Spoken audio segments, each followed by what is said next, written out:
miércoles quedaría la presentación de los proyectos y prácticamente el día jueves tomaría el examen semestral. Mañana voy a tomar una prueba de lo que hemos visto del capítulo 3 y ahora que veamos el capítulo 4. Y es la única manera, porque es que también por una persona también hay que ser un poquito conscientes por el hecho de que están cogiendo y el horario y no quiero que se pierdan clases más que todo, ¿no? Bueno, son cosas que sale fuera de contexto. Esa era una opción. Y hacerlo Viernes Santo no resulta, porque estamos en familia y son un feriado para mí que son especiales, que debemos compartir con Papá Dios y con la familia. Y más que todo, esto del sábado y domingo, yo creo que ya están ocupados en el sentido de poder hacer otras cosas. Entonces, para ver, lo que pasa es que yo necesito ya hablar sobre proyectos empleados entre hoy y mañana. Entonces, yo voy a cambiar el horario para esta planificación y los comunico exageradamente mañana. Vamos a trabajar la siguiente semana para los grupos de exposición y la presentación de los trabajos y el examen final. ¿Estamos de acuerdo? Sí, ¿Ya? Inge. Chévere. Ok. Mil disculpas. ¿Qué vamos a hacer hoy? Vamos a hacer el capítulo 4. Dentro de esto, no sé si es que hay alguna pregunta de lo que hicieron en el trabajo. Yo sé que estamos un poquito ya cansaditos, estresados, preocupados por tantas cosas, tanto familiares, personales y esto de las clases. Aún no he revisado ningún deber, les soy sincero, porque yo también ando a full, tengo que preparar la clase para mañana, ya voy a revisar los trabajos y me imagino que de estos trabajos y de lo que no se olviden que la tarea del libro de Padre Rico, Padre Pobre, que ya lo enviaron, una persona no envía. Veamos quién es. ¿Qué pasó, Panchito? ¿Por qué no mandaste? Dije, lo que pasa es que ayer me fui donde mi mamá y ella me vine olvidando el trabajo y ya no terminé de hacer para poder subir. Por eso no subí yo el trabajo. Lo subirás. Sí, ya dije, ya, entonces lo vuelvo a hacer y le subo. Ya, porque toca calificar. Sí, Pues, gracias mejor. ¿qué tal el libro? ¿Qué tal el libro de Padre Rico, Padre Pobre? ¿Qué dice Giero Rojano? ¿Ya entraste? ¿O no? Ahí está. Sí, Inge, perdón. ¿Qué opinas? Pues el libro recalca varias aptitudes de lo que tiene que tener una persona en relación al mundo de los negocios y en relación a lo que podría ser, reconocerse como una persona altamente efectiva en su empleo o en todas las actividades que se plantee. En ella recalca desde los valores como persona, el no sentirse adverso a las emociones, también el identificar las distintas oportunidades de mercado, poder reconocer las personas con las que se junta para poder hacer un negocio, entre algunas de las características más sobresalientes del libro. Ok. Hay dos libros de Robert Kiyosaki, uno para forma general y otro solo para jóvenes. Cambia un poco el sentido nomás de lo que yo leí ese libro. Y cambia algunas otras cosas que les enseña a los jóvenes a emprender y a entrar en negocios donde uno puede entrar. Pero, por ejemplo, ahí dice, es que vi cómo entró Bill Gates, no terminó de estudiar, ¿no? A cómo lo hizo Mark Zuckerberg y otras personas más. Lo que pasa es que ellos empezaron a desarrollar, ellos mismos empezaron a investigar, a desarrollar muchas cosas. Hay personas que fueron profesionales, otros no terminaron su carrera. Entonces, algunos dicen por qué es importante, por ejemplo, hay personas que ganan millones, pero tienes que tener un conocimiento previo, ¿no? El título no te hace. Si vamos a estudiar por 3 letras y un punto al lado del nombre, deberemos seguir estudiando toda la vida porque no sabemos la objetividad, que el conocimiento es poder personal, poder de conocimiento, poder de ayudar, poder de, de solidaridad, de compartir, porque muchas personas piensan que aprenden algo y ya, están listos hasta ahí, no es así.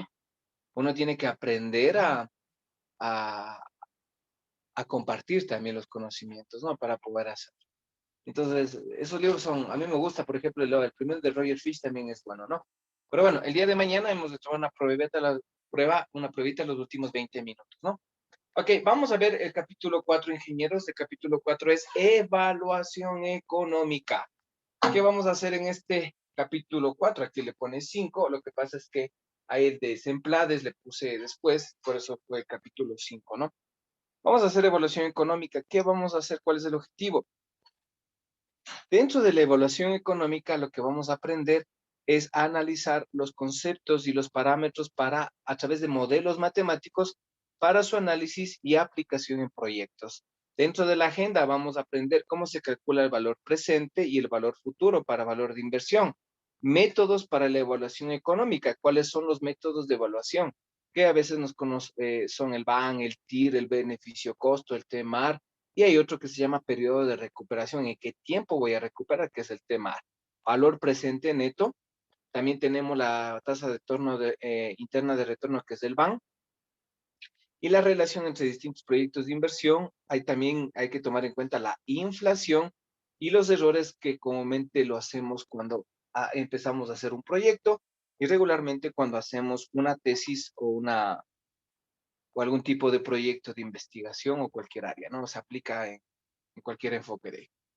Listo, en la evaluación económica es el último paso que desde una vez que se hizo el estudio de mercado, donde ya se tuvo los datos, se tuvo la muestra, se hizo el estudio, se hizo prácticamente todo lo que hicieron la competitividad, se hizo necesario para poder yo hacer el estudio técnico, donde yo lo implemento, lo adecuo, veo cuál es la parte de soporte, de operatividad, de tener la materia prima para que comience a trabajar. Y con estos dos estudios, es parte fundamental para nosotros hacer cuánto yo necesito para poder tener dentro de lo que es el balance general. Lo que nosotros necesitamos son los costos financieros, los costos totales, que vienen los costos variables y los costos fijos, el punto de equilibrio, viene también el costo de capital, ¿sí? El costo de capital o capital de trabajo que le dicen. Entonces son parámetros que nos sirven para saber si es que cuánto necesito y cómo va viendo dentro de un periodo de evaluación, dentro del factor de tiempo, ¿no? Dentro de esto nosotros debemos tomar en cuenta los factores de riesgo que debemos tomar o tomar a base de nuestras propias decisiones. A veces nosotros cuando ya ganamos y vemos que invertimos $10,000 y ganamos 15,000, pero oferta dice que tienen que tener más, pon los 15,000 y sabemos que esa red o ese negocio o lo que quieren invertir es bueno, pero sabemos que es de riesgo. Sabemos que puede desaparecer o alguna cosa, o tiene un factor de riesgo que en función de la economía, el mercado bursátil, alguna cosa, yo qué sé, ¿no? Analizando algún parámetro puede ser riesgoso. Yo recomiendo que los 15,000 que ganaron, guarden el 80% y el 20% lo disfruten en la familia, en vestirse o capacitarse, porque eso es parte de nuestra formación. El 80% de los 15,000, hablo que yo voy a ahorrar casi $12,000. Y $3,000, gastarme $1,000 en ropa, $1,000 pagando las deudas, $1,000 en mi mar, yo que sé, algunas cosas, está dentro de lo normal. Pero algunos dicen, no, yo de los 15,000, yo ahorro los 15,000. Y lo que hacen es invertir. Compran un terreno, le hacen como una parte de entrada, sacan un préstamo y lo vuelven y lo hacen, y eso es el costo financiero, ¿no? Y me parece una muy buena idea. Ahora, dentro de estas propuestas que nosotros hemos visto durante estas casi una semana, una semana y pico, viene la última etapa, que es la evaluación económica. ¿Qué es la evaluación económica?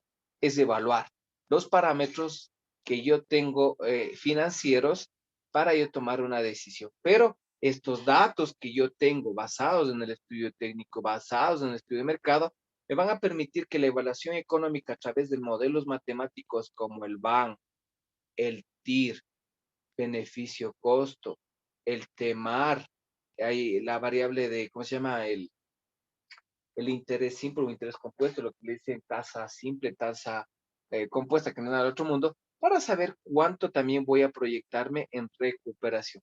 Y estos modelos matemáticos en proyectos que pueden ser desde $100 hasta millones, especialmente el BAN y el TIR y el costo-beneficio, me van a indicar si es factible o no desde un punto de modelo matemático, tomando en cuenta que el estudio de mercado, el estudio técnico y el estudio económico están bien hechos.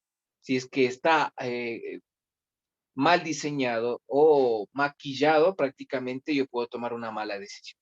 Pero decir, ¿y cómo lo hago? Maquillan el balance general, maquillan lo que es la parte de punto de equilibrio, simplemente le hacen que las cuentas cuadren y simplemente yo puedo tomar una decisión inequívoca, ¿no? Por eso es importante tomar hace 5 años los datos de la empresa para nosotros tomar una decisión para hacer la evaluación económica. Muy bien, dentro de estos parámetros de la evaluación económica que nosotros tenemos, eh, como dice, es la factibilidad del proyecto, ¿no? Aquí vamos a tener el valor presente y el valor futuro. ¿Qué es el valor presente? El valor que yo tengo para saber a futuro cuánto voy a tener. Y si yo te calculo el valor futuro, es cuánto yo voy a necesitar para iniciar mi proyecto. Esto se basa en el interés compuesto. Mi hijo está en clases, mil disculpas.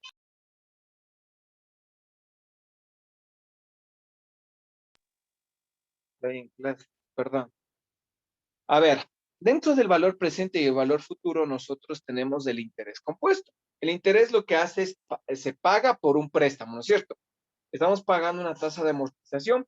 A ese se les recibe como sobre una inversión, el cual suma el capital que se tiene, o sea, cuánto yo necesito, y resulta el interés, la ganancia sobre el interés. Es decir, yo puedo tener interés acumulado anualmente y este interés de lo que hace deprecia el capital o lo pagan al final para poder yo tener un interés eh, más susceptible.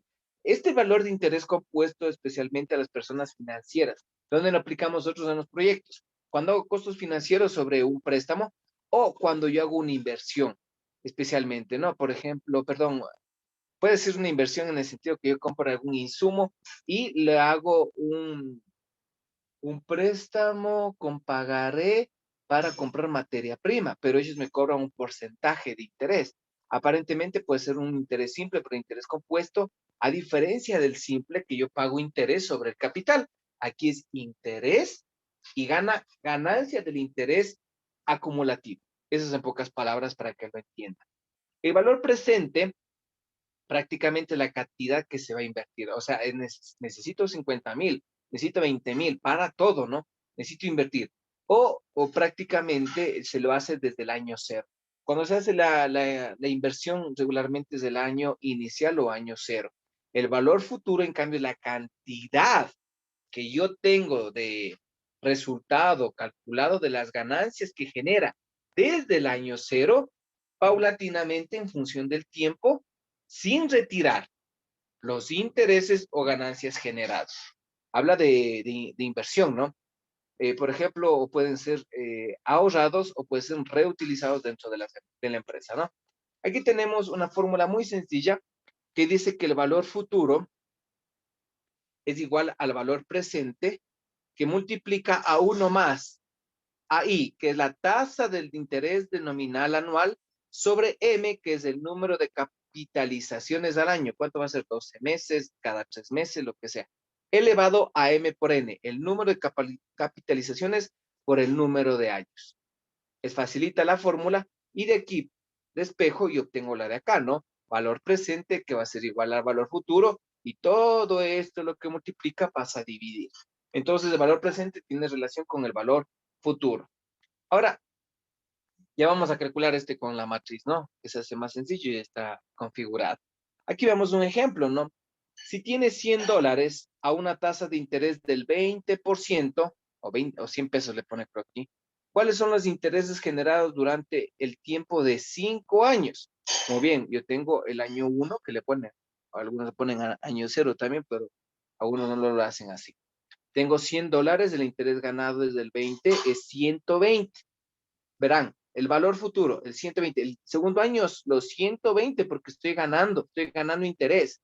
¿Cuánto es de los 120? El 20% es 24. 24 más 120, 144. 144 para el 20%, $28. 28 más 144, 172 y pico. 172 al 20%, 34,5. 34 más 72, 207. 207 el 20% y así. Es decir, que yo ya tengo 248,83% de ganancia de interés sobre interés. Eso es lo que significa el valor presente sobre el valor futuro con tasa de interés compuesto. Interés ganado, vean lo que va pasando, exponencial.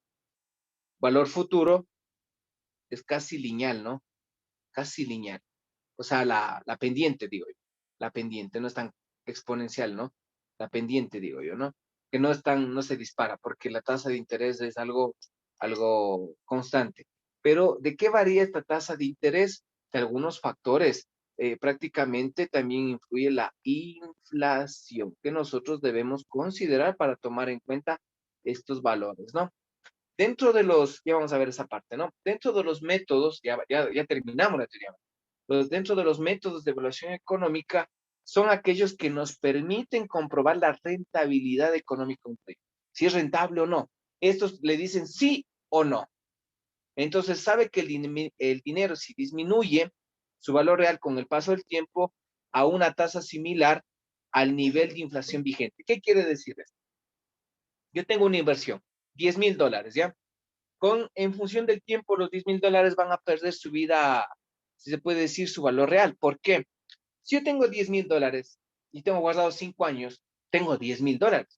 Pero si yo no invertí ese dinero, yo no invierto los $10,000, yo puedo haber ganado $1,000 por año, hubiese tenido 15,000.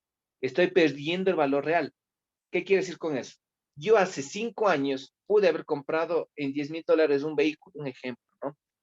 Que después de pasar 5 años, ya no puedo comprar ese auto que quería hace 5 años, ya no valdrá 10,000. Valdrá, por ejemplo, el modelo actual, ¿no? Pongámosle que valga unos 15,000. Entonces ya disminuye su valor real para adquisición en función de la inflación que está vigente y de lo que ya está la comercialización de los productos. Entonces quiero que visualicen esa parte. Existen muchos métodos que el dinero a través del tiempo se considera que aumenta o pierde. Todo dinero que no se invierte en función de un activo, lo que ustedes quieran verlo en una inversión, este porcentaje, prácticamente el dinero está perdiendo su vida útil, no está generando utilidades. Es que yo desconfío y guardo debajo del colchón. Ya, puede ser. Pero usted prácticamente con $10,000 a 5 años no hizo nada. Esos $10,000 puede acabarse, a ver, pongámosle unos 5 meses, pagando impuestos, pagando otras cosas y otras cosas más, ¿no? Ahora, dentro de los métodos de los que ocupamos desde el periodo de recuperación, tenemos el periodo de recuperación descontado también que vamos a ver, el Bank y el TIR, índices de rentabilidad y razones financieras. ¿Cuáles son los que ocupamos? Bank y TIR, periodo de recuperación y el de recuperación descontada que también. Vamos con el Bank y el TIR, ¿no? Estamos viendo teoría nomás, ¿no? Vamos a hacer en el simulador. El BPN y el TIR. El BPN, que es valor presente neto, es la diferencia de dos cosas, de flujos descontados y de beneficios y de costos. Chévere. Entonces la diferencia de dos flujos, de los beneficios y los costos, pero son de algo total. Entonces y me da una constante. Entonces prácticamente el BPN indica si es beneficioso el proyecto, pero en relación a un valor presente. Es decir, cuánto tiene en unos estados financieros actuales la empresa, descontando los costos de las fuentes de financiamiento, es decir, de los préstamos e inversiones que tiene en el periodo inicial. Eso hay que tener en cuenta. Entonces el proyecto se justifica, le sale una constante que vamos a ver, porque en Excel se tiene ya la fórmula y la variable que hay que relacionar los casilleros o los periodos que queremos, ¿no? El BPN, que vamos a ver la fórmula también, se justifica cuando el BPN es mayor a 0. Sale un valor cuantificable, ¿no? Cuantificable. No digo cualificable, no digo que es bueno, sino un valor. Si es mayor a 0, es bueno. Ahora, dentro del BPN se asoma el TIR.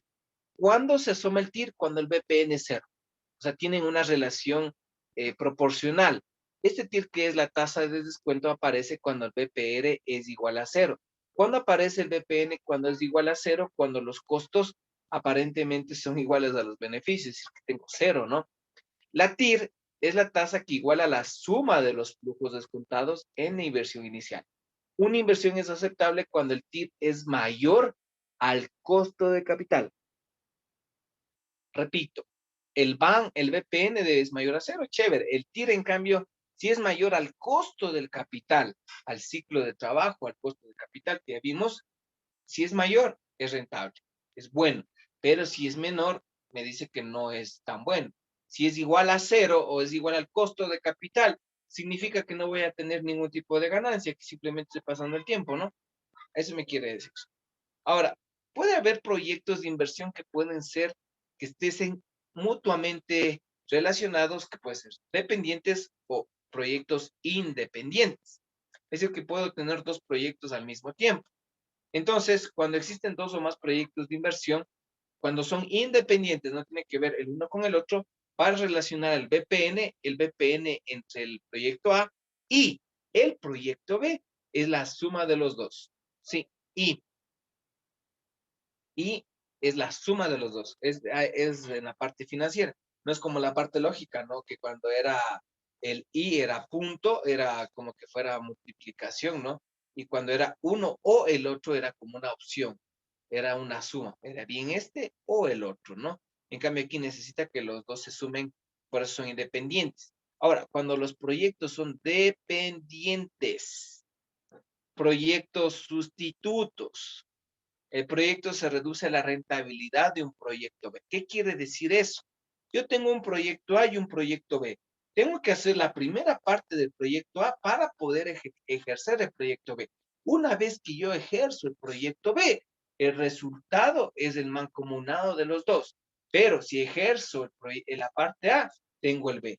Si yo analizo la parte B, que es la parte financiera, está bien hecho el A. Entonces, con esa premisa, dice que el valor presente neto entre proyecto A y B debe ser menor a la suma del BPN del proyecto A más el BPN del proyecto B. Si son sustitutos, ¿no? Si son sustitutos. Se reduce la rentabilidad. Ahora, si son mutuamente excluyentes, ¿qué quiere decir eso? Que la aceptación de un proyecto excluye la aceptación de otro proyecto. A ver, aquí quiero dejarlo recalcar que mutuamente excluyente. Tiene relación entre los dos, pero un proyecto excluye al otro o viceversa. Cuando pasan eso es cuando yo tengo que decidir un proyecto en dos etapas. Puede pasar que los dos estén relacionados o no pueden estar relacionados. ¿Qué quiero decir eso? Relacionados en una misma línea de área de conocimiento, por ejemplo, redes de datos. Pero el uno quiere hacer inalámbrico y el otro quiere hacerle con fibra óptica. Pero son mutuamente excluyentes, pero la aceptación del uno excluye la aceptación del otro, porque no voy a alcanzarlo. Y financieramente va a ser imposible cumplir los dos al mismo tiempo, por el volumen de inversión. Entonces dice que el BPN del proyecto de inalámbrico, si es igual a cero, sí se realiza el B. Pero si me sale, si es igual a cero, y obviamente el BPN del B debe ser mayor a cero. Pero si me sale que el BPN del B es igual a cero y BPN es mayor a cero, tengo que realizar el proyecto A. En pocas conclusiones, es que estos proyectos a veces es cuando yo tengo relación a uno u otro proyecto o etapas de que yo pueda desarrollar. Pero eso es matemáticamente, ¿no? Técnicamente lo que se dice y en la vida real es que cuando yo tengo un proyecto en varias etapas, yo lo puedo realizar si es que se hace la primera parte y la segunda o las dos terceras partes, siempre y cuando se haya hecho una buena planificación y actualizado los costos, porque recuerden que en función del tiempo la inflación sube, nunca baja, o puede variar entre 1 a 8. Los costos a veces pueden variar, ¿no? Entonces eso hay que tener en cuenta. Ahora, si hay proyectos complementarios, yo voy a hacer la parte de ingeniería civil, vos vas a hacer la red eléctrica, tú la red de datos y tú vas a hacer la parte imótica. Entonces, la aceptación de un proyecto A facilita que se haya el proyecto B, porque están complementados, los otros son excluyentes, el uno depende del otro, pero si hago el uno, no puedo hacer el otro en volumen de la cantidad de dinero. Entonces, el BPN A y B debe ser mayor a la suma del A más B. Entonces, simplemente hay que tomar en cuenta esta relación para saber si es que el A y B, si es mayor, son complementarios, si es menor, son sustitutos, y si es igual a cero, el un proyecto se realiza el otro, porque el otro es más factible. Porque si me da igual a cero, significa que el TIR es igual, el TIR, ¿no? El TIR es igual al costo, es decir, que no gano nada. Entonces yo tengo que realizar el otro proyecto. Esto es lo que me dice, ¿no? Ok, ahora, algo fundamental que debemos manejar dentro de los proyectos es la inflación. ¿Qué es la inflación?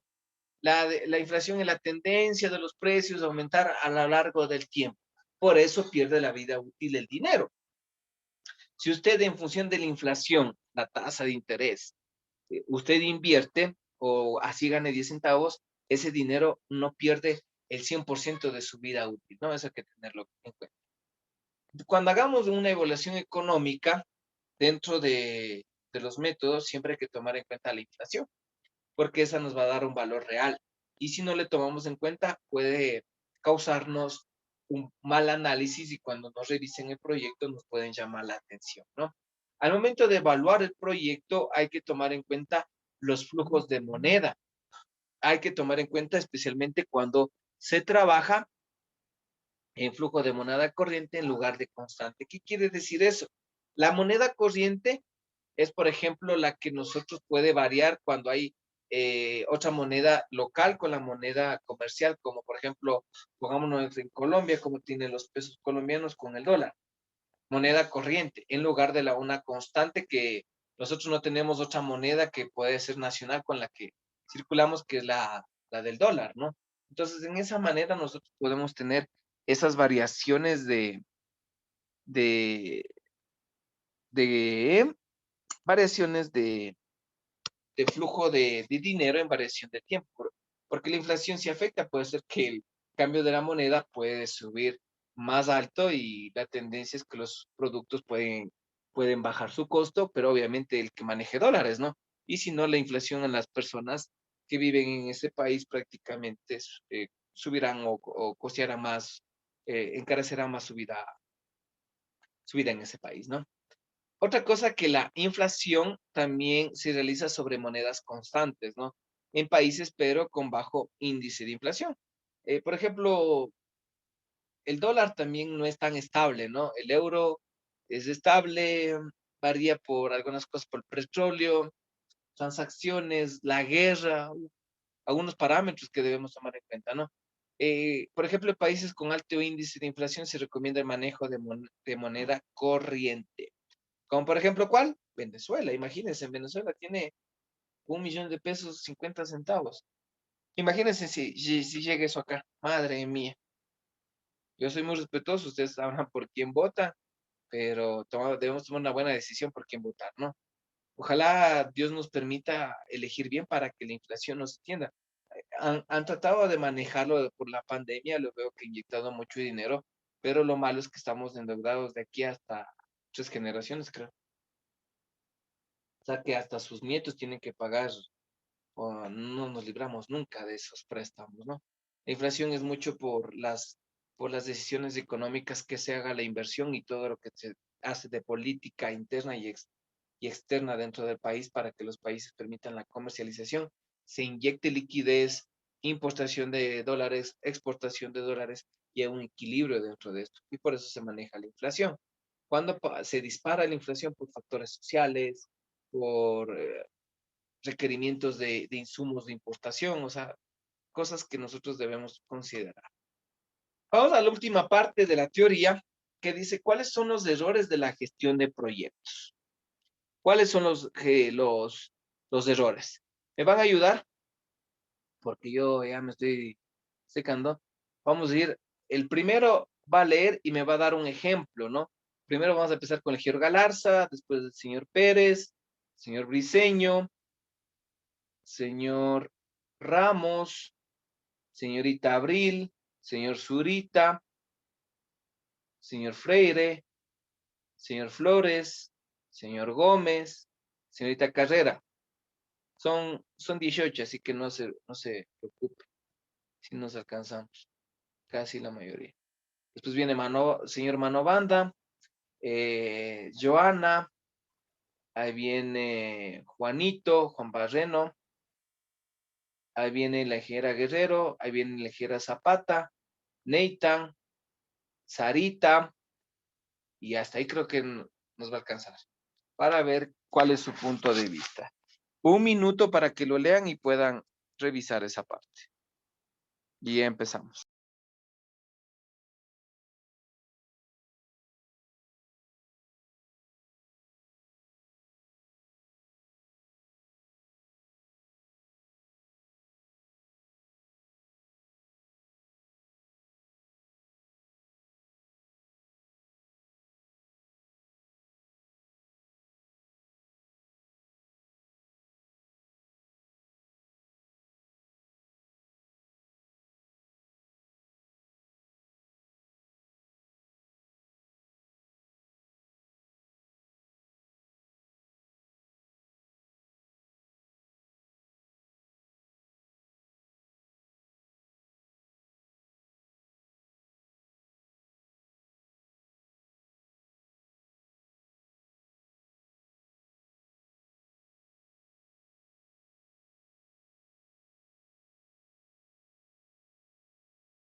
Ok, a ver, vamos.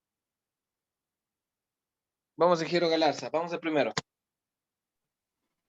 No estábamos tratando el problema correcto. Bueno, en este caso yo entiendo que, por ejemplo, no se estaba realizando, digamos, en la empresa no se estaba realizando un control periódico de las actividades para llevar a cabo la identificación de cuál era el problema que tenía la empresa. Entonces, por lo tanto, no se llegó a una buena solución. Tal vez la planificación de actividades o asimismo no se realizó buenos controles periódicos. Buen punto. Lo que pasa es que también ahí, cuando hacemos un proyecto, no debemos hacer solos. Debemos hacer con un grupo de confianza, de ingenieros. Yo qué sé, se me viene ahorita Zurita, ingeniera Abril, Rojano, Neita, Nancy, ingeniera Altamirano. Ingenieros, ¿qué opinan? Vean, el problema está ahí. La visión de una persona es diferente a otro.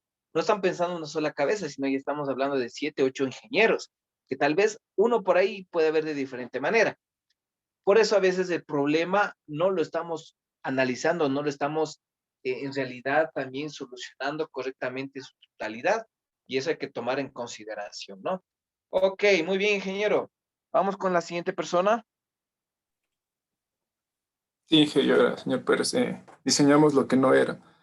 Bueno, A ver, bueno, yo diría que esto es más o menos, por ejemplo, en un diseño de un proyecto y no nos percatamos bien de las medidas en donde donde se nos ordena realizar una red de datos para las dimensiones de todo un apartamento y al rato del reto de armar se calculó mal y a veces falta material para lo que ya se estaba gestionado. claro. Y ahí, ¿quién pone el dinero? Claro, ahí es pérdida ya para uno mismo, el que ya contrató la obra. Correcto, ingeniero. Por eso para diseñar siempre se dicen las cosas poner el 15% por imprevistos y a veces por error de diseño. Dentro del diseño hay que tomar en cuenta que a veces nosotros ponemos por nuestra experiencia, dices, si hay estos equipos, si hay estos componentes, si hay estos para hacer en el protoboard o una placa electrónica. Y después te enteras que ya no hay esos equipos. El E, ¿qué se hace? Entonces nosotros debemos siempre estar en constante evolución, debemos estar en constante en esta parte de la electrónica, que también va cambiando constantemente y los circuitos electrónicos van intercambiando o mejorando o evolucionando y algunos ya están discontinuados. Algo del diseño que también nosotros debemos considerar es, vuelvo y repito, trabajar en equipo, el diseño tiene que ser revisado antes de ser aprobado y a veces se nos escapó, como dice el ingeniero, hemos hecho para los 5 cuartos y nos hemos olvidado uno, se nos olvida, no ha habido en el plano, no han actualizado el plano, hecho 3. Vean, son errores que puede pasar y por eso es importante tomar en cuenta eso. Sigamos, muy bien. Gracias, ingeniero Pérez. Muy bien. Ingeniero Briseño. Ya, utilizamos la tecnología equivocada. Un ejemplo sería cuando desarrollamos un producto con equipos que demanden de más gasto de materia prima o que su tiempo de ejecución sea mayor y que habría otros procesos o tecnologías que hagan esto más fácil y se pueda optimizar los productos y el tiempo. Claro, el problema también es que nosotros a veces cogemos mal. Todos los equipos en redes son de Cisco. Y se nos ocurre a nosotros ocupar Tricom, porque se nos ocurrió. Pero si todos están con Cisco, ¿por qué cogió Tricom? No sé, me dijo él. Comenzamos a buscar culpables en otras personas sabiendo que nosotros tomamos la decisión. Entonces, por eso siempre que ve la tecnología, compatibilidad, estandarización, la parte técnica. Muy bien, ingeniero. Siguiente, por favor.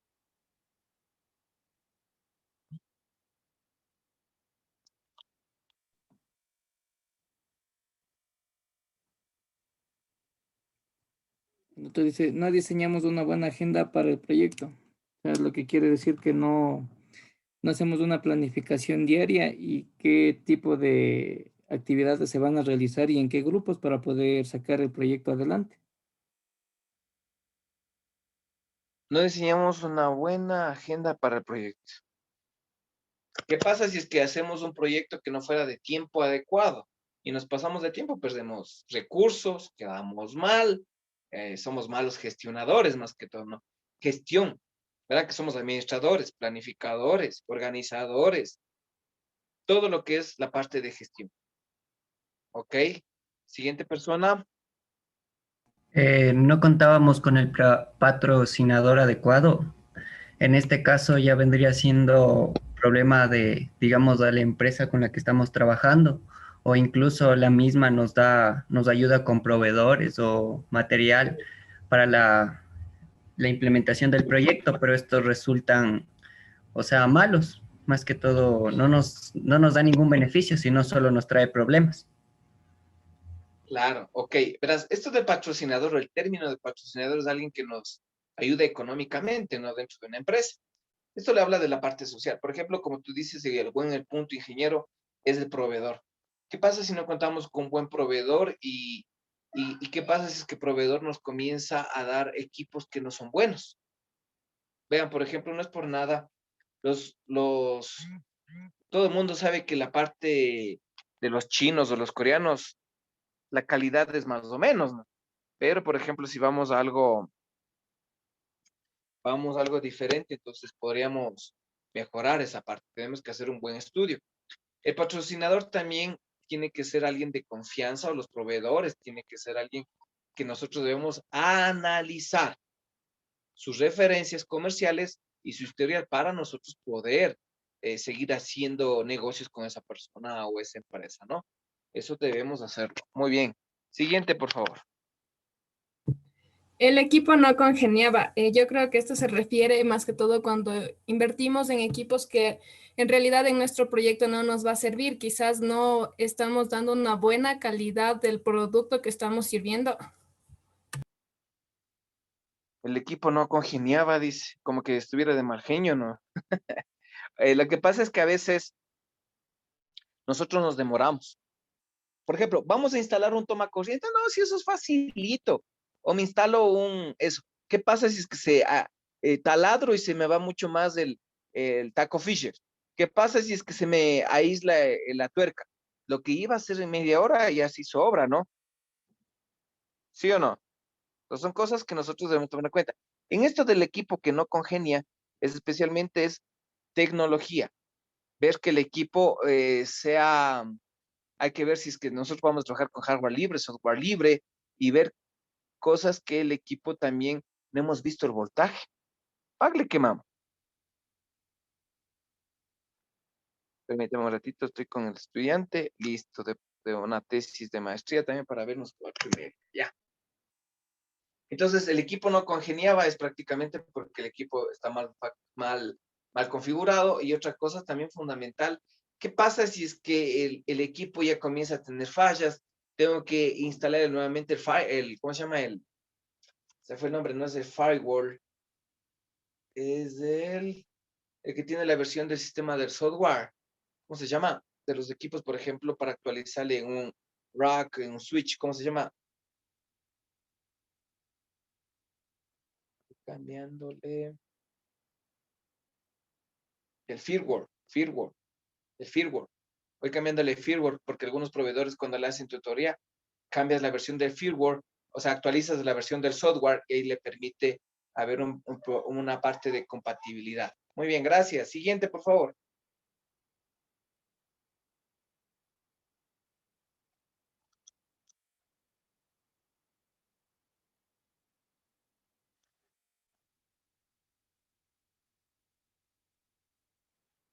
A ver, señor Ramos, ¿no te tocaba o ya hablaste? No, a mí me tocaba la 9 Inge, pero bueno, no tengo ningún problema. Sería la siguiente, es no involucramos a la gente adecuada.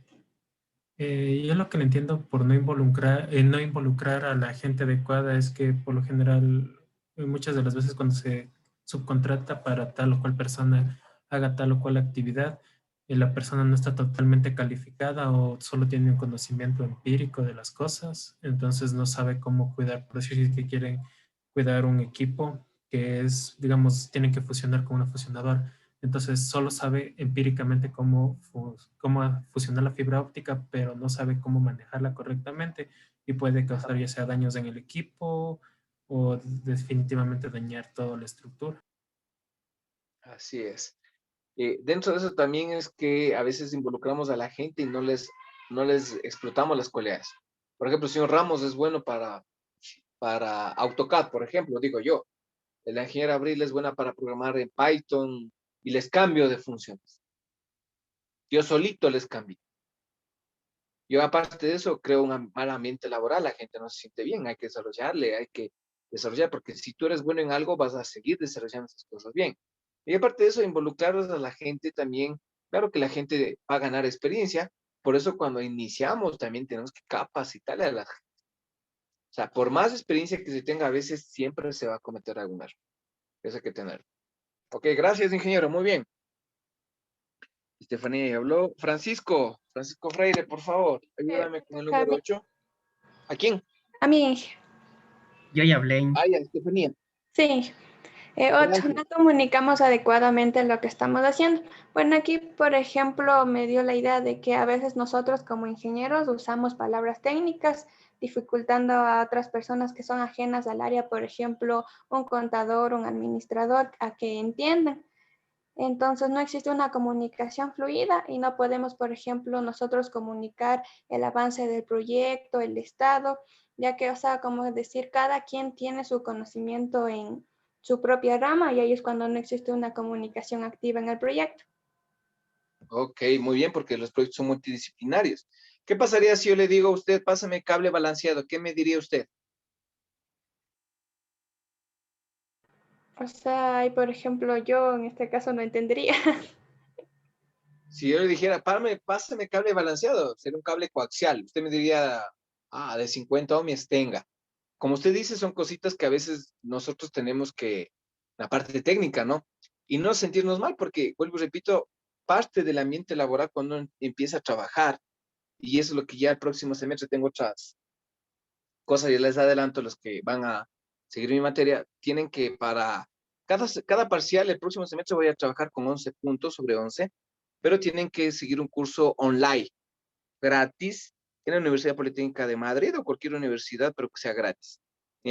Son gratis, no cuesta nada, obviamente no válidos, pero tienen que aprobar el curso, ¿no? Y con eso tienen el punto relacionado a la materia, ¿no? No es como, por ejemplo, vamos a ver con ustedes comunicación digital. No les voy a decir, vean, sabe que cojan un curso de Java. Si sirve eso también, ¿no? Pero podríamos ver algo referente a eso. Ya les aviso cómo voy a trabajar, estoy revisando y voy a seguir un curso en la Politécnica de Valencia de fibra óptica. No estamos tan alejados, por eso le ponen puro teoría electromagnética, pura divergencia rotacional, gradiente, el fotón, el solitones, y hablan sobre ya los Li-Fi. O sea, imagínense, prendo la luz y hay internet, ya no vamos a necesitar los modems. Imagínense eso. Obviamente, los focos ya son los que dispersan las ondas electromagnéticas con esta densidad de constante de Planck, que es interesante estudiar eso. Muy bien, gracias, ingeniera. Vamos, la siguiente, por favor, o el siguiente. 9.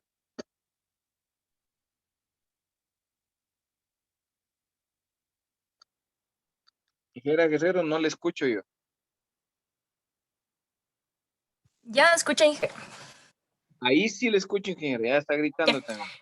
perdón, no presentamos atención a los riesgos del proyecto. Bueno, en esta parte yo entiendo que como ya hemos visto anteriormente en las diferentes secciones, que no nos damos cuenta de las cosas que pueden afectar a nuestro proyecto, ya sean internamente o externamente. Entonces, se debe poner mucha cautela a todas las cosas que vayan pasando, por más mínimas que sean, en cuestiones de, qué sé yo, de suministros, de personal, de todos los servicios que vayamos a implementar. Creo que es muy importante tener en cuenta esa parte.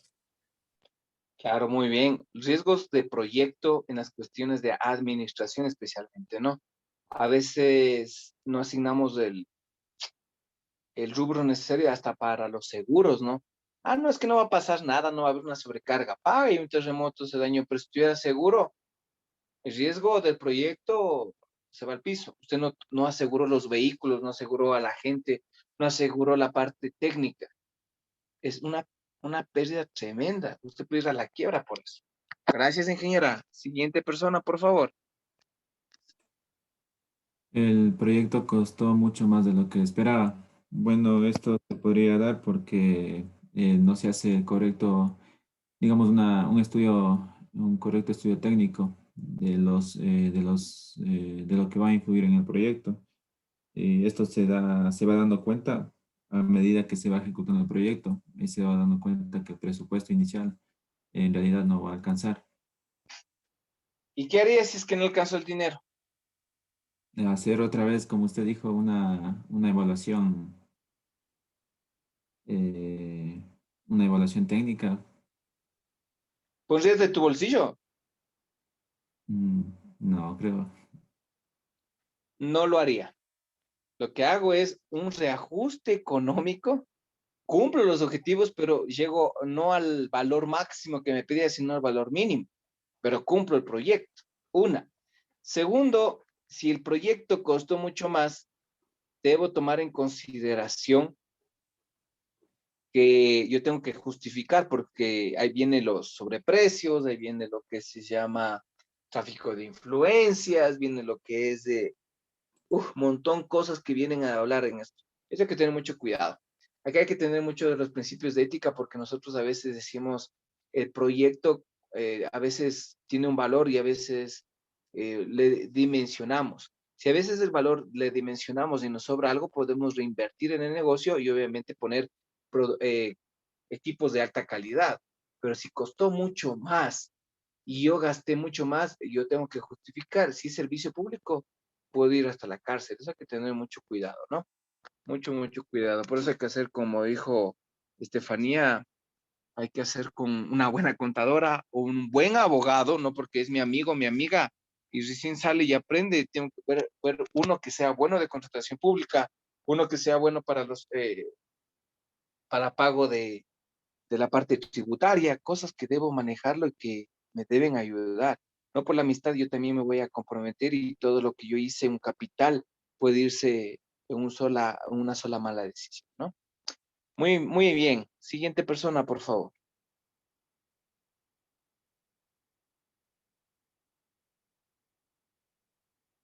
¿A quién toca? Gilson. Dije, A ver, por favor. El 11. no comprendimos ni informamos del progreso de acuerdo con el plan. Esto me da a entender de que tenemos instrucciones claras de nuestro trabajo a realizar, pero si bien es cierto, nos confundimos o entendimos mal el trabajo que debemos hacer y realizamos otro, el cual no va de acuerdo al plan y dañamos, como decir, esa sucesión del trabajo, o del progreso que va realizando el trabajo. Entonces, se debería también, o sea, capacitar al personal para entender, como dijo nuestra compañera, ciertos aspectos técnicos a algunos nos dificulta. Entonces, esto también nos dificultaría para entender, para comprender el trabajo que nos estarían, en este caso, manifestando. Bueno, en este caso viene mucho el administrador, el jefe de proyecto, el director, subdirector, como ustedes quieran ver. Él tiene que hacer un control semanal, reuniones constantes. A ver, inicio, esto es lo que vamos a hacer esta semana. Final de semana, quiero los productos. Faraón, ¿qué hiciste? Ingeniero Abril, ¿qué hizo? Ingeniero Briseño, ¿qué hizo? Si no hay resultados, simplemente les ajusto o les aumento más trabajo. Eso es gestionar. Pero si no cumplió, no.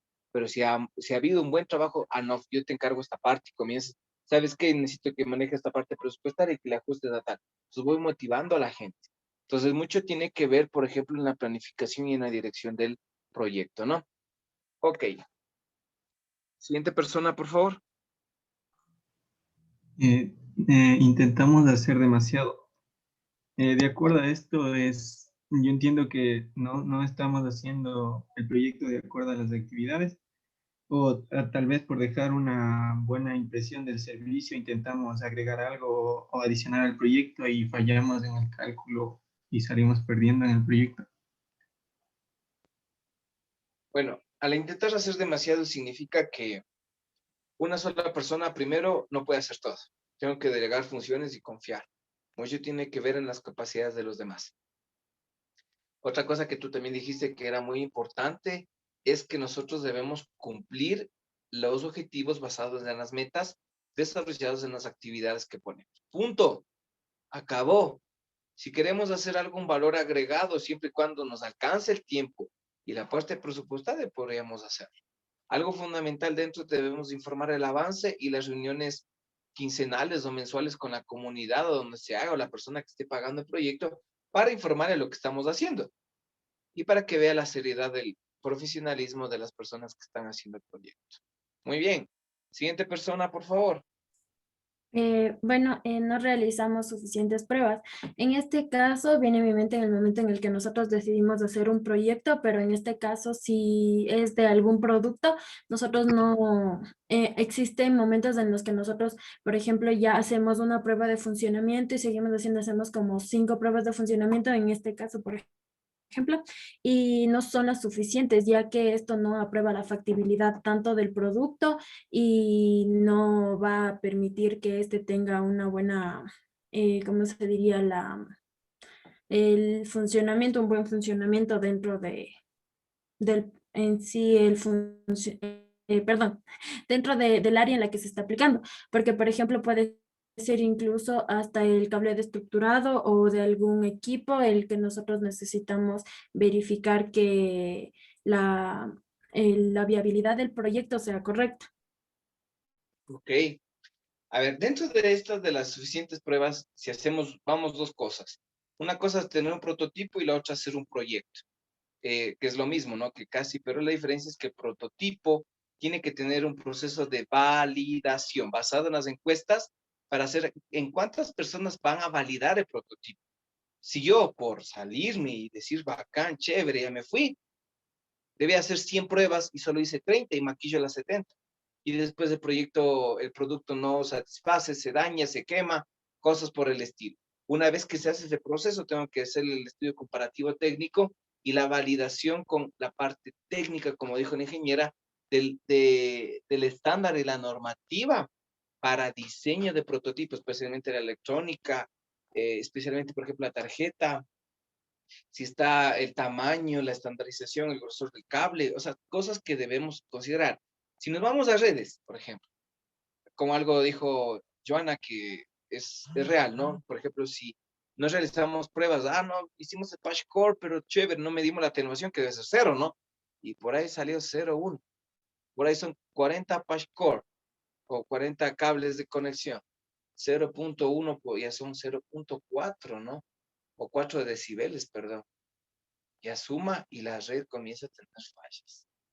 Una cosa es la certificación de la red y para sacar la certificación tiene que tener personas que tengan esa certificación internacional para que puedan ver la calidad basada en la normativa de cableado estructurado que ustedes vieron así nomás, lo vieron, pero eso es importante realizar.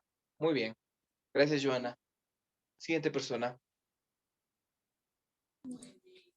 No subimos a adiestrar al cliente. Yo creo que esto se refiere a lo que viene siendo el servicio al cliente en sí, porque si es que no tratamos bien al cliente, se puede ir a otra empresa o tomar otro camino diferente al que nosotros teníamos planeado. Primero, bueno, no tenemos servicio al cliente aquí, sino lo que hacemos es, a ver, hay que hacer cuentas claras, amistades largas. Al cliente se le dice, el cliente viene donde ti a pedirte servicio. Tú le dices lo que él quiere, tú le dices cuánto le cuesta. Muy bien, hasta ahí. Viene el cliente y dice, pero no, usted me dijo que me iba a hacer para 30 máquinas, pero yo le dije que era para 40. No. Ratito, señor payaso. Usted dijo que aquí está firmado, 30, 40. Es decir, ser muy condescendiente con el cliente y no todo lo que diga lo vamos a hacer, sino que tiene que ser estipulado un contrato, estipulado dentro de una normativa, debe ser estipulado legalmente, obviamente con costo-beneficio en función del tiempo. Entonces ahí, si usted le da un pare, pero usted le dice 30, no se preocupe, yo le pongo. Entonces, no, efectivamente, no, chévere, me hace caso. Aquí quiero una red inalámbrica, nunca estuvo en el diseño. No, acá yo quiero un servidor, un FTP, nunca estuvo. Entonces, cosas que a veces por quedar bien, o porque no tenemos, a veces, como se dice literalmente, los pantalones bien puestos, y vemos que la otra persona es más fuerte que uno, y a veces nos dejamos llevar. Entonces, por eso es adiestrar al cliente en esa manera, ¿no? Cuentas, claro que hay flexibilidad, ¿no? ¿Sabe qué? Usted mismo, ¿no? ¿Sabe qué? Usted le vamos a poner acá, vamos a tener este punto, no se va a ver calor estructurado, no le vamos a dañar la fachada, ¿está seguro? Si no va a haber ningún huequito en su pared. Ah, listo, ¿y cómo va a manejar? Va a tener acceso, va a hacer un monitoreo a través de tu teléfono celular con una aplicación en Android, las high Vision, que son de las cámaras, va, un montón de cosas así, ¿ya? Entonces, son cosas que hay que tener en cuenta. Derecho al cliente. Eso de servicio al cliente es otra cosa que nosotros debemos tener en cuenta.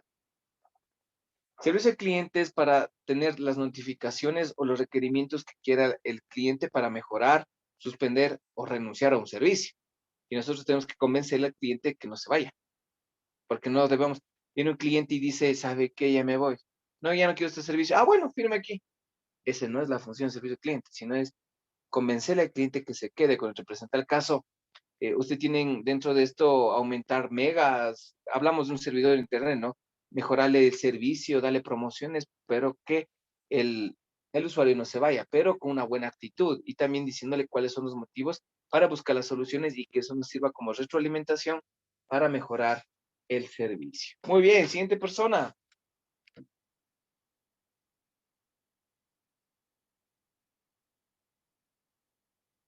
A ver.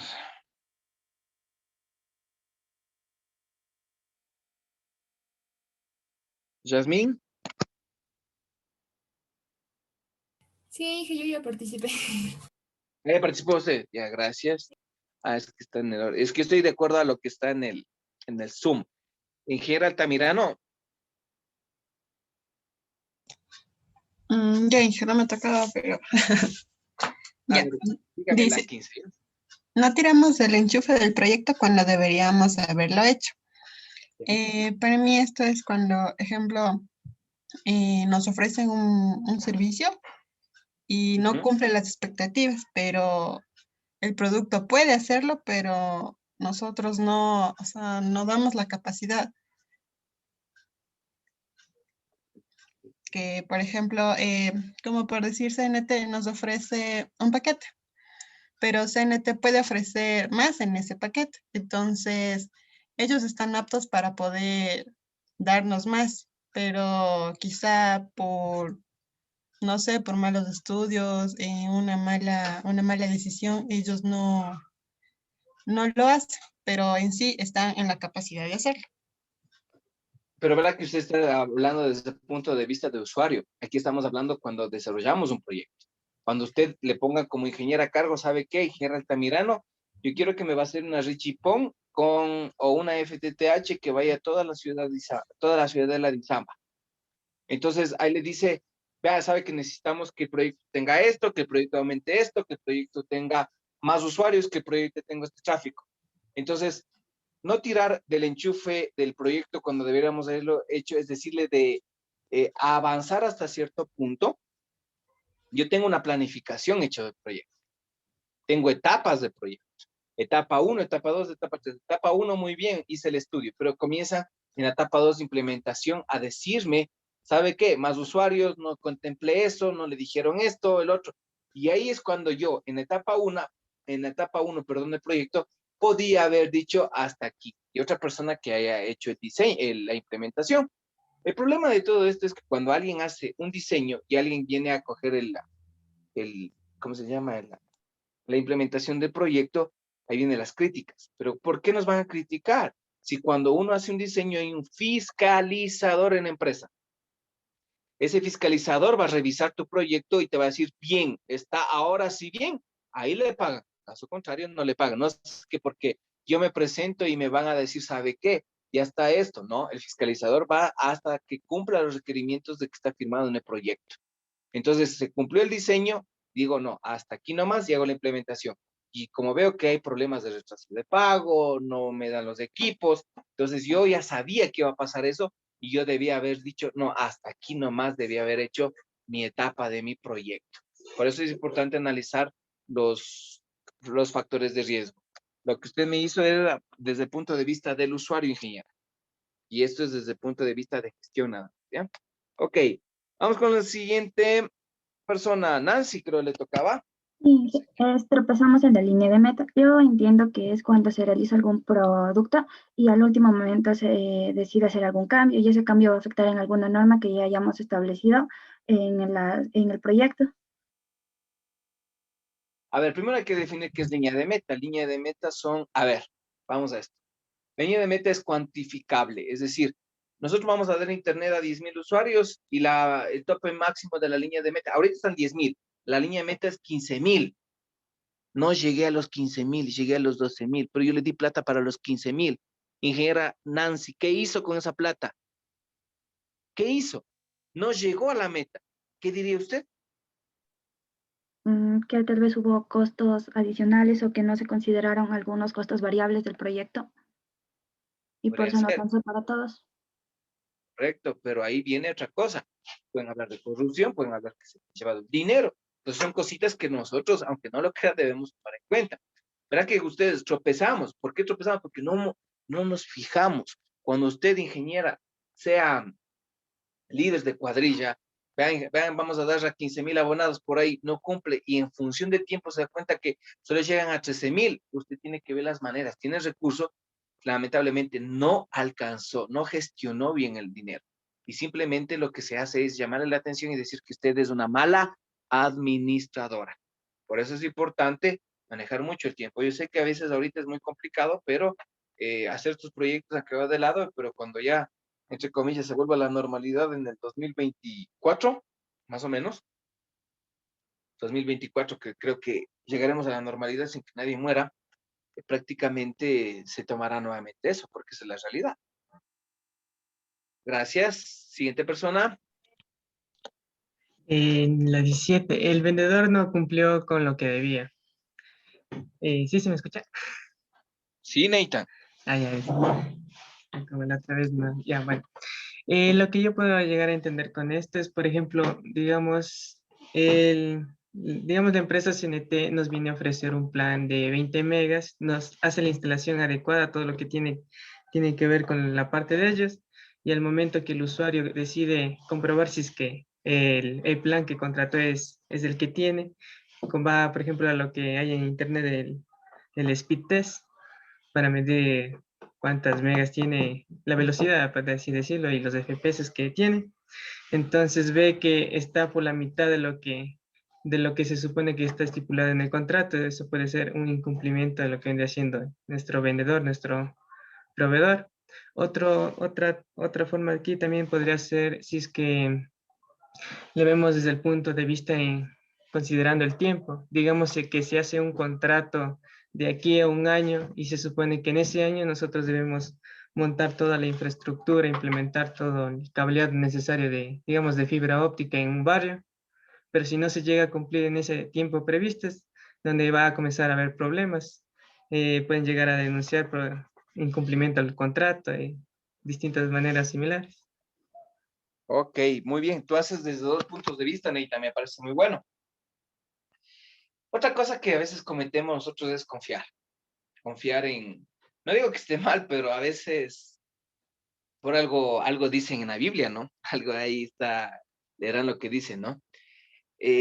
Yo sé que somos compañeros y todo, pero a veces la gente pasa por situaciones que nadie lo sabe, nadie sabe lo de nadie, y a veces esa gente anda endeudada y usted le hace un pedido, no te preocupes, yo te envío, deposítame los $5,000. Nos vemos. Nos vemos. Imagínense en eso, que les hagan esa parte y no les mandan facturas. Lo peor es que en esta parte del proyecto usted tiene que facturar. Permítame un ratito, por favor, un ratito. Espérame un ratito.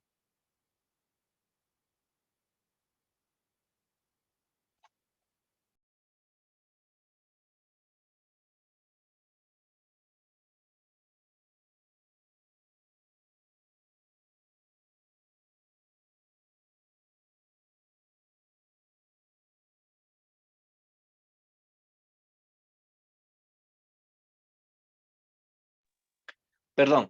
Ok, entonces el vendedor no cumplió y eso hay que tener en cuenta, ¿no? Facturas. Por más amigo que se tenga, letras de cambio, aunque esas letras de cambio, seguir, güey, si pagar es un tenaz. Hay que hacerlo, ¿no? Por eso digo, hay que buscar. Si alguien comienza a sospechar que mi amigo ya está medio, como que no incumple, aunque es muy buen vendedor, todo lo que sea, siempre hay que buscar en rentas, siempre hay que buscar sus pagos para ver si está al día, no por malo, sino para saber cuál es su situación y si hay cómo ayudarlo, extender la mano, ¿no? Si es que se puede, no hay ningún problema.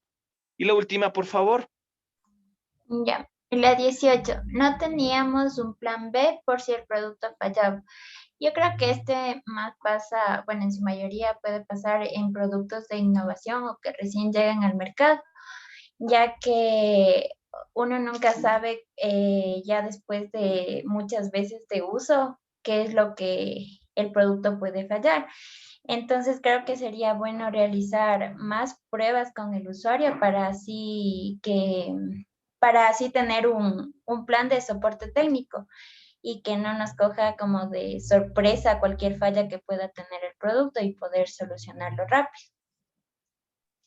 Imagínense si no tenemos un plan B y no funciona funciona el prototipo y a la semana se quemó. ¿Qué hacemos?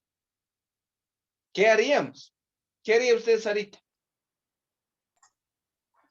Yo creo que le tomaría otra vez el producto y lo pondría a prueba por mucho más tiempo para así no lanzar un producto apresuradamente, sino ya después de un buen tiempo de funcionamiento con el usuario, ahí sí poder lanzarlo e incluso también ir actualizándolo y no quedarnos con la primera versión del producto como tal.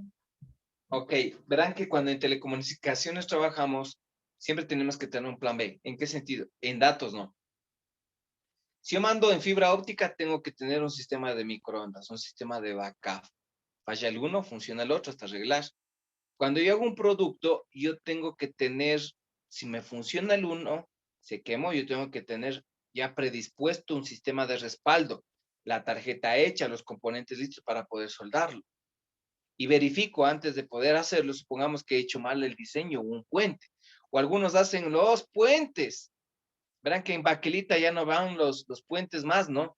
Los puentes me producen autoinducción y me produce un diferencial de voltaje y ya sé que el circuito me funciona y cuando implementan en Baquelita no funciona.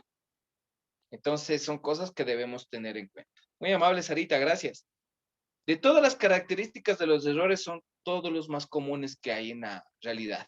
Siempre es importante verlo, agradezco desde el punto de vista de usuario y de la punto de vista desde administrador. Nosotros tenemos que hacer, porque gestionar el proyecto hay que satisfacer al cliente y hay saber administrar el mismo. Ok, con eso hemos acabado el capítulo 4. Y hemos acabado un capítulo más de la vida. Vamos a ver los métodos. Aquí están todos los métodos. ¿Ve?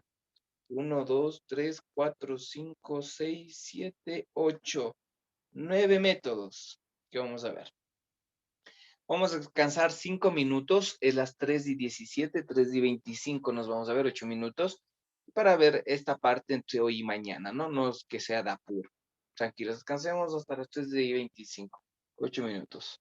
Gracias.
Ok, ingenieros, retomemos la segunda parte, ¿ya? Vamos a ver las matrices en Excel acerca de los métodos para evaluación económica de un proyecto, ¿no? Vamos a empezar con el valor presente y el valor futuro que se puede determinar. Las fórmulas saben que determinamos a través de que el valor futuro, perdón, el valor, futuro es igual a valor presente, que multiplica a 1 más la tasa de interés multiplicado sobre el número de capitalizaciones elevado al número de capitalizaciones por el tiempo expresado en años. Es decir, valor presente neto, yo tengo un valor fluctuante que puede poner, por ejemplo, viene del balance general. Es decir, que este valor viene del valor del estado inicial, ¿no? Si se puede decirlo. La tasa de interés que vamos a tener es del 9%. La capitalización al año que vamos a hacer va a ser 1, y los números de años que vamos a tener son 3. Y prácticamente calculando tenemos el valor futuro que nos va a salir aquí aplicado a la fórmula con esos valores, que sería igual al valor presente por potencia, como le saca aquí una función en Excel que multiplica a 1 más la tasa de interés dividido para el número de aportaciones, y esto elevado al número de aportaciones por el número de tiempo expresado en años. Es ocupado la fórmula y le sale automáticamente. Ahora, ¿qué pasa si es que este valor presente neto cambia? Nosotros podemos cambiar, esto viene de la hoja de balance general, ¿no? Del valor del interés del valor presente o el capital inicial que le dice, ¿no? Supongamos que la tasa de interés sea del 16% que le ponen anual, el valor va a subir casi muy drásticamente. De los $77,000 voy a tener 120,000, ¿no? Por eso algunos es recomendable hacerlo sobre la tasa nominal. Hay algunos que les dicen es del 12%, pero baja al 9%. ¿Por qué? Porque es sobre saldos, ¿no? Es decir, que prácticamente empiezan al 12 y bajan al 9 en función del tiempo. El valor futuro significa que yo el valor presente teniendo $77,000 al interés del 9% que estoy haciendo a 3 años, al final al cabo de ganancia. En mi caso yo voy a tener casi $100,000 teniendo al 9% anual, y en 3 años voy a tener, pero teniendo ese capital, ¿no? Obviamente, si yo soy el que presto. Esos datos de valores presentes y futuros me sirven como referencia para yo saber cuánto yo necesito a futuro, y si no, yo lo puedo sacar de aquí de la fórmula para sacar el valor presente, para tener, por ejemplo, ahí estas tasas o valores que les dan el valor futuro y pueden determinar el valor presente, ¿no? En cierta manera. Vamos con el valor de la inflación. Bueno, la inflación nosotros podemos sacarle desde el boletín, se sacó este del 2020 del INEC, que nosotros podemos tener del informe mensual desde el 2011 hasta 2020. Si ustedes se dan cuenta, el que mayor año de inflación teníamos es en el 2014, que era el 0.72. De ahí fue bajando al 2015, 2016, 2017, que era muy bueno, y después subió en el 2018 y 2019. El 2020 estaba hasta los inicios de los primer trimestral, ¿no? Eso hay que tomar en cuenta. Ahora, dentro de estos valores que nosotros tenemos, debemos tomar en cuenta el mes de febrero, que está 0.23, tasa nominal, que nosotros debemos tener la tasa de interés, y la tasa efectiva. Dentro de la inflación se toma en cuenta o se calcula esto en función de los valores de la tasa real y la tasa efectiva. ¿Qué quiere decir estos valores de tasa real y tasa efectiva? Siendo IR la tasa real. La tasa real es igual a ¿qué? A IN, que es la tasa nominal del interés, menos F, que es valor de inflación, sobre 1 más el factor de inflación. Es decir, que la tasa de interés, la tasa real, va a tomar en función de la inflación. Y tengo otra tasa que se toma en función, que es la IER, que se denomina que es la tasa real efectiva, que en realidad le toma en cambio con la tasa efectiva menos la inflación sobre 1 más la inflación. Y con eso prácticamente lo que hacemos es configurar o aplicar la fórmula, ¿no?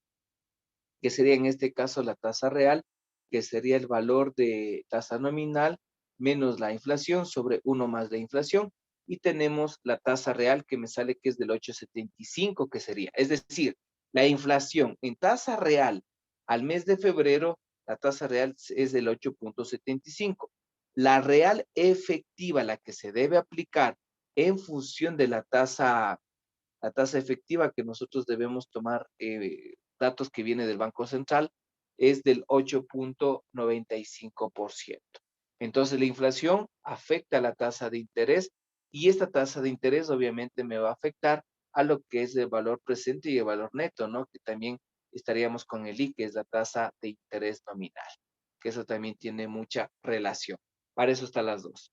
Ahora, con esto viene el periodo de recuperación. ¿Sí? Vamos acá al periodo de recuperación inversa. Aquí está dentro de la teoría y está también la parte del ejercicio.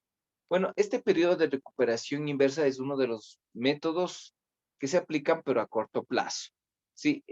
Permite evaluar los proyectos de inversión, pero a corto plazo. La factibilidad es, el cálculo no es tan complejo.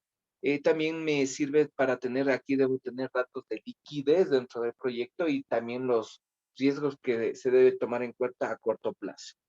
Es importante también tomar en cuenta los valores de valor presente neto y la tasa interna de retorno, que permite tomar decisiones, aparte de este indicador, ¿no? Es decir, que yo puedo ocupar el BPN y el TIR, ¿no?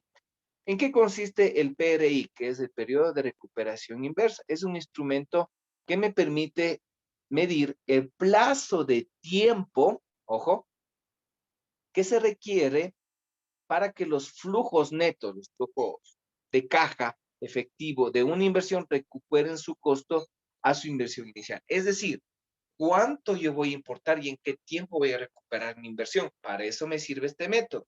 ¿Cómo se calcula? Se trabaja con los flujos netos efectivos. Para calcular los flujos netos efectivos se deben acudir a pronósticos tanto de inversión inicial como el estado de resultados.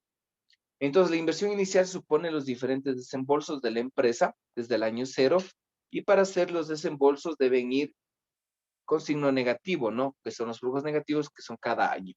Del estado de resultados que nosotros tenemos, del estado de resultados, se toman los rubros como, por ejemplo, utilidades, las pérdidas, las amortizaciones, activos, y estos resultados se suman y dan un resultado positivo o negativo dependiendo del flujo de caja, y eso es importante. Algo hay que tomar en cuenta, que la depreciación, la amortización de activos nominales son rubros que no generan movimiento alguno de efectivo, porque están en la parte de contable, ¿no? Pero sí reducen las utilidades operacionales de una empresa. Eso anoten, por favor. Vayan a olvidarse, porque a veces dice, yo cojo la amortización y la depreciación y le resto, pero ¿le resta de dónde? Reduce simplemente las utilidades, que eso sale en la hoja de resultados, o en el estado de resultados. Pero por eso se deben sumar en el estado de flujo neto efectivo. Ahora, vamos en este ejemplo. Yo tengo los flujos netos de la caja, resultados en el periodo 1, periodo 2, periodo 3, periodo 4, periodo 5 del año. Resultado me sale 30, 150, así en forma, puede ser exponencial o puede disminuir, como en el caso del periodo 4. Tengo la depreciación, que es constante. Tengo la amortización, que comienza a variar o a decaer. Tengo las provisiones y la inversión. ¿Cuál es la inversión? Es el flujo que yo necesito para poder invertir los valores que yo necesito. ¿De dónde sacan estos valores? Por ejemplo, si ustedes se dan cuenta, yo tengo aquí 200 que en el primer periodo de flujo, 300 en el segundo, 500 que ya se hacen, otros 300 y 200, 500. Es decir, que en el cuarto año yo ya tengo que el flujo neto para $1,000. Es decir, que ya en el quinto año yo veo aquí una ganancia de los 500. Para eso me sirve esta hoja. Ahora, para el cálculo del periodo de retorno inverso, prácticamente se requieren el mismo valor inicial equivalente a los $1,000. Es decir, si tengo del año 0 al año 5, 1 año, 2 años, 3 años, 4 años, 5 años, es decir que voy a tener 200, 300, 300, 200 y 500. Si ustedes se dan cuenta, uno a uno se van acumulando los flujos netos efectivos hasta llegar a cubrir el monto de inversión. Es decir, aquí en este caso, bueno, aquí debería salir que el periodo, por ejemplo, 200 más 300 sería 500, más 300 sería 800 y más 200 sería 1000, como les dije anteriormente, ¿no? Entonces, prácticamente en este ejemplo, yo tendría en el cuarto año. Ahora tengo otro ejemplo. Aquí se tiene el ejemplo de flujo netos, que el primer año tengo 600, 300, 300, 200 y 500. Si yo veo en qué año ya recupero la inversión, tengo que tener 600, 300, 900, 1200. Es decir, que en el tercer año ya tengo ganancia, cuarto y quinto año es netamente ya ganancia y periodo de recuperación fue el tercer año. A diferencia del ejercicio anterior, que fue prácticamente ya desde el cuarto año para ya ver en el quinto año algo de ganancia, pero eran 5 años del proyecto. A diferencia de acá, es que se aprovechó que el primer año hubo bastante flujo efectivo de caja. Ahora, para calcular este periodo, va a ir acumulando los flujos de efectivos, como estamos viendo, y se va a comparar el valor sumado con el valor inicial y se va a tomar en cuenta el periodo que nosotros vamos a tener para poder recuperar esto, ¿no?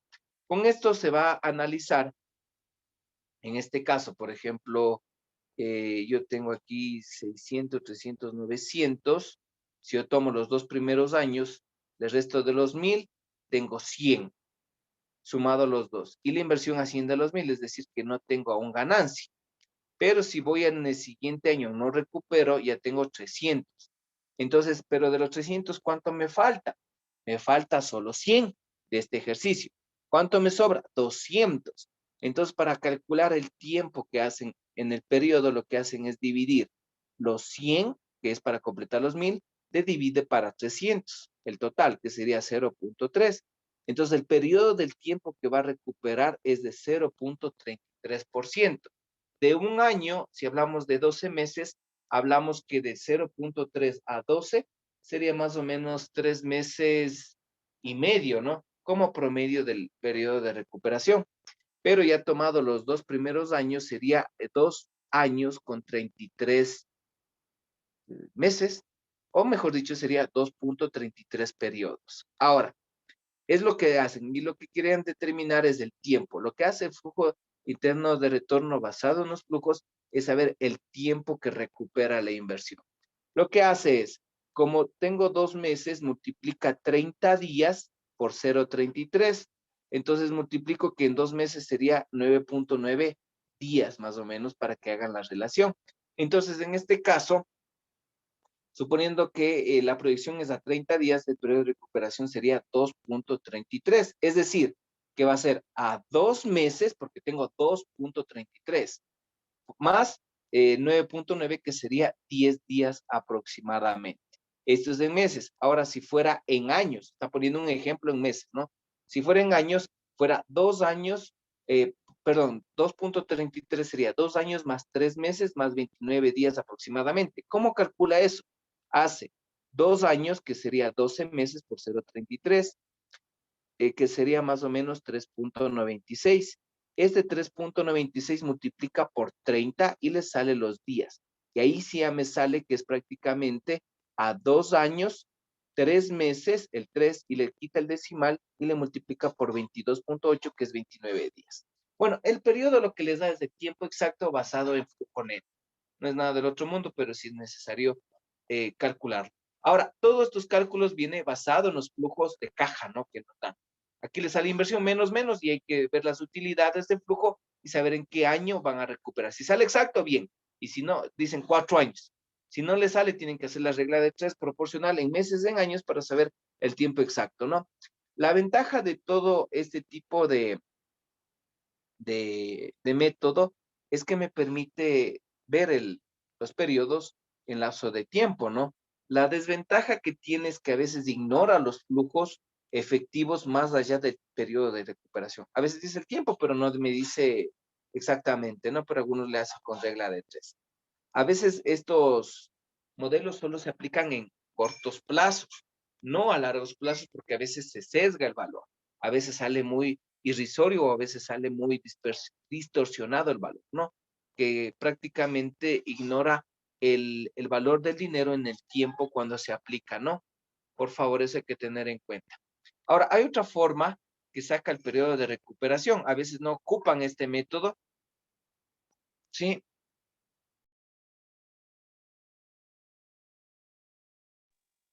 Ahora, el periodo de que aquí tengo el periodo de recuperación que se llama PR, que también tiene ese nombre, que se llama payback, que es nada más que inversión inicial sobre flujo de caja. Entonces, el payback, le dicen el payback, que es prácticamente es evaluar la inversión que se define cuando el periodo de evaluación, en cuánto tiempo voy a recuperar. Entonces, inversión inicial, aquí le pongo un ejemplo, ¿no? Más o menos tengo de 17,000 dólares. En flujo de caja mensual me sale 6,870. Y lo que hago mensual, ¿no? Porque me imagino que el periodo debe ser anual para tener la relación a 12 meses y la hace mensual. Entonces, la relación que le divide la inversión inicial sobre el flujo de caja y le sale un valor. Entonces, prácticamente es un método estático, un valor que le dice que el tiempo de retorno de inversión va a ser de 17, como es mensual, 17 meses aproximadamente el valor de inicial con respecto al flujo de caja que tiene mensual. Ese es un ejemplo en forma, se puede decir, rápida para saber el tiempo de recuperación, que ustedes pueden aplicarlo. O en este ejemplo, por ahí, valga la oportunidad, tengo 5 años. Flujo acumulado, valor anterior, valor sigue sumándose, ¿no? Hasta el cuarto año que nosotros tenemos, que sale 507,447 dólares, ¿no? Pero hablamos. Dice que el periodo de recuperación va a ser 4 años, porque aquí ya tiene acumulado en el cuarto año. Inversión inicial, ¿cuánto fue? Inversión inicial, de aquí del dato, a ver, déjenme ver, flujo de, último flujo, perdón, sería los 18,000. A ver, entendamos estos valores. Inversión inicial, 523,000. Inversión, ya. La inversión inicial es el valor que nosotros debemos tener. Estos son los flujos de caja. Último flujo de caja al último año es 280,100. Por recuperar, es un dato que tienen a través de los datos de la balanza general, que son los 18,000. Y acá les sale el valor que nosotros vamos a tener, que es simplemente último flujo por el valor que es del flujo de caja. Inversión inicial sobre caja, ¿no?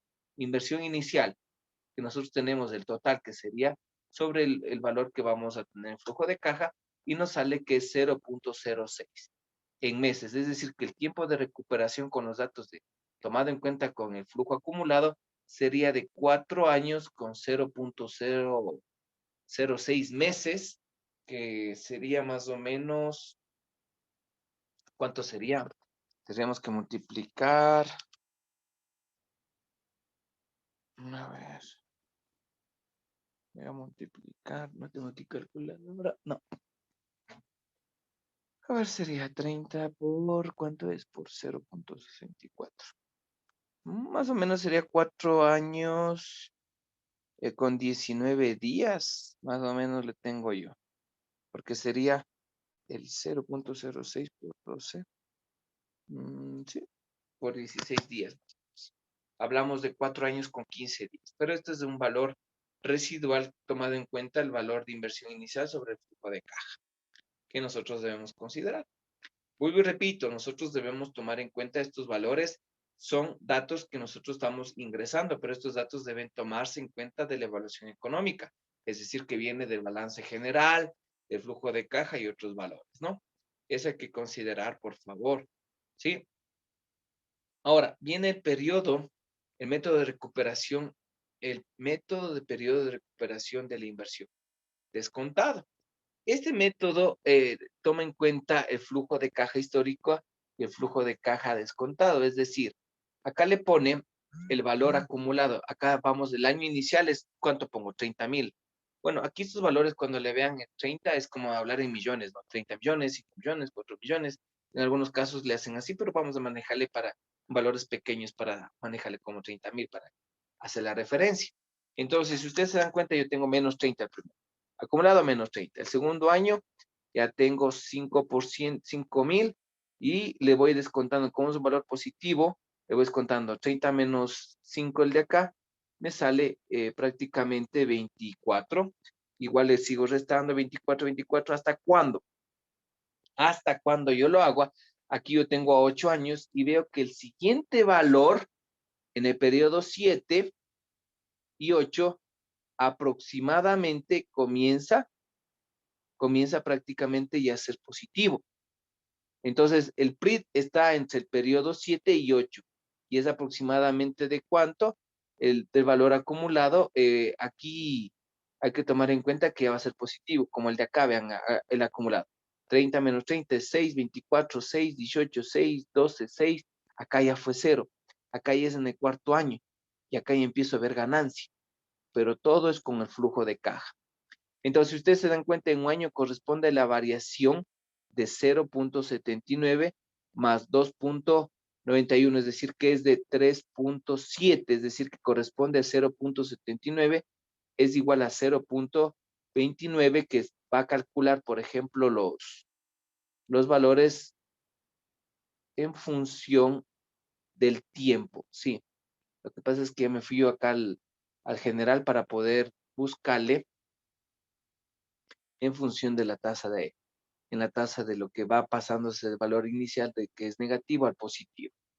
Pero el de acá, bueno, el de acá en flujos de caja, lo que hace es simplemente ver cuánto se tiene en flujos de caja y el desembolso. Ven aquí el normal, ¿no? Flujo de caja.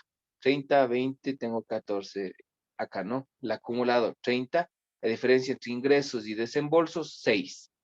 6, 6, 6, 6, 6. Acá tengo una recuperación que será 22 menos 14, me sale 8. Si veo aquí, 6 por 1, 2, 3, 4, 5, 6, 7, 42, 50, 50 positivo menos 30, me sale 20. Entonces, prácticamente lo que se ve acá es que está relacionado la una con el otro. Estamos viendo que ya tengo ganancia, pero cuando empiezo yo a acabar de pagar, ese es el año que yo tengo que ver, cuando este valor negativo ya se hace positivo. 6, 12, 18, 24, 30. Aquí, es decir, que está en el quinto o el sexto año del periodo de recuperación. Algo importante que hay que tomar en cuenta es la tasa de descuento que hay que tomar en el flujo de caja, el 10%. ¿Por qué lo hacen ese en flujo de caja cuando ya compran bastantes unidades, no? Los flujos de descuento, tasa de descuento hay que tener en cuenta. El método de recuperación de inversión o a la inversión o recuperación de la inversa es en cambio cuando yo tengo el flujo de caja anual y el flujo histórico, ¿no? Vean, el anual 30, 6, 6, 6, pero voy restando 30 menos 6 menos 24 y veo en qué año estoy recuperando. Cuando el valor acumulado es 0 o positivo al final de un periodo, significa que la inversión ya se ha recuperado y este valor es positivo, significa que ya se recuperó y el FC acumulado es positivo. Es prácticamente que en el quinto año ya lo recupero. Pero hay matrices que nos pueden indicar. Aquí en el ejemplo es más sencillo, ¿no? Ahora, por ejemplo, tiene acá cuando se tiene solo flujos, pero ahora, ¿qué pasa si yo tengo algunas inversiones y me dan estos valores? Me dan 4 periodos, me dan inversión A, inversión B, C y D. Vean en el A, tengo menos 100, 30, 40, 70, 120.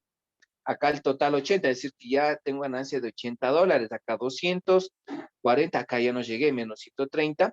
Acá ya llego, es menos 10. Acá llego, tengo 100. Acá tengo negativo. Los que son negativos no es rentable encontrar el periodo de retorno interno porque prácticamente lo que tengo es pérdida. Lo que sí considero los que son positivos y yo veo en qué tiempo, aquí dicen qué tiempo se recuperó, en 2 años, 6 meses, dice. Acá, sí, en 2 años, 30, 40 y aquí en la mitad. 30, 40, 90, 120. Entonces, 2 años y medio más o menos le calcula que aquí en el tercer año, ¿no? No es completamente al final del año, porque genera al final del año 50. O sea, más o menos.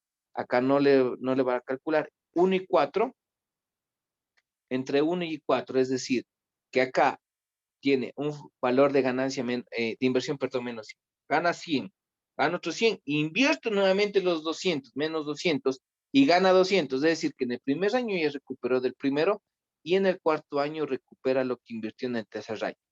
Y aquí se saca esos valores de tiempo de recuperación. Y acá en inversión 50 más 100, acá el valor se dispersa con 50.000 o 50 millones, se dispersa el valor de acumulación que tiene, ¿no? Lo cual es irrisorio. Los valores del BNA, que es prácticamente la tasa de descuento, lo que es el valor neto que se tiene, que ya aplican acá directamente, que es igual a la tasa de descuento, que tiene relación a la suma de los valores en los años de análisis, en este caso, de que son positivos con respecto al valor de lo que es, ¿cómo se llama? El valor de inversión, ¿no? Y hay que tomar en cuenta el valor de descuento, ¿no? Que es acá el valor C48, mejor dicho, el D20 que le tiene acá también, ¿no? La tasa de descuento que nosotros debemos tener acá, perdón, que le tiene aquí el valor en azul, y el valor final que va a ser el C48, que prácticamente se tiene que restar con el valor inicial. Y ese es el valor que nosotros vamos a tener con la tasa de valor positivo, ¿no? Y acá igual, los negativos no me interesan. El periodo de corte dice cada 2 años que se va a hacer. Ahora, hay otro que aquí tenemos con valor acumulado, como les dije anteriormente, que maneja entre 7 y 8. Y acá lo que sacan es valor referencial del tiempo, de lo cual se puede obtener dentro del valor que nosotros necesitamos calcular para sacar el número de años. Ahora, dentro de estos métodos de evaluación se calculan con el valor presente y el valor futuro. Acá lo que ustedes van a tener son entre el punto de corte entre el valor presente de los flujos de caja, el valor futuro de lo que es la tasa de interés y el valor futuro con respecto al flujo de caja, ¿no? Es lo que tiene. Entonces, cada una de estas tasas vienen de los estados financieros, de costos financieros, y prácticamente son las curvas que nosotros debemos tomar en cuenta, ¿no? Aquí lo que hace es analizar en función del análisis de lo que tenemos aquí. Si nos damos cuenta, viene el flujo, ahí se me fue el nombre, flujo de caja, el flujo de caja, el valor presente y el valor futuro, ¿no? En función del tiempo. Pero este método se aplica cuando se tiene bastante cantidad de información. Y lo único que ustedes van a hacer es el tiempo que se va a recuperar. O sea, ustedes tienen una idea de qué tiempo se va a recuperar. Si es que el PRI no sale ningún valor y el valor BNA es negativo, prácticamente no es factible poder invertir en ese tipo de proyectos. Ok, hasta aquí vamos a quedar. Mañana vamos a ver el BAN, el TIR, el TEMAR, el índice y algo del costo-beneficio. Y también vamos a ver algo del proyecto de Semplades para terminar. No sé si tengan preguntas, ingenieros.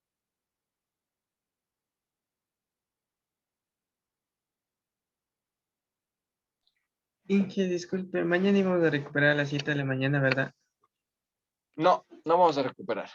Ay. No vamos a recuperar. Mañana vamos a tener clases normales y el lunes, yo ya les indico mañana para toda la semana trabajar. Ya, Inge, gracias. Ok. Hasta aquí voy a tomar la prueba mañana. Sí, hasta aquí voy a tomar la prueba.